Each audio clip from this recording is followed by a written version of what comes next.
BRS కోసం dummy అభ్యర్థిని పోటీకి నిలిపిన భారతీయ జనతా పార్టీ. జూబ్లీహిల్స్ అభ్యర్థిగా లంకల దీపక్ రెడ్డిని ఎంపిక చేసిన కాషాయ పార్టీ.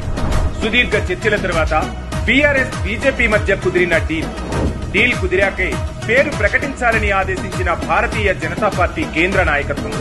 డీల్ కుదిరాక కేటీఆర్ సూచించిన దీపక్ రెడ్డికి టికెట్ ఇచ్చిన కాషాయ పార్టీ. బీఆర్ఎస్ తో బీజేపీ లాలూచీపై రెండుగా చీలిపోయిన తెలంగాణ బీజేపీ. బీఆర్ఎస్ బీజేపీలు తమకు అన్యాయం చేస్తున్నాయని బీసీ నాయకుల ఆందోళన. తెలంగాణ భారతీయ జనతా పార్టీ కార్యాలయంలో బాహాబాహికి దిగిన సీనియర్లు. అందరికీ లబ్ధి చేకూర్చుతామని కేటీఆర్ తో ఫోన్లో చెప్పించిన భారతీయ జనతా పార్టీ ముఖ్య నాయకులు.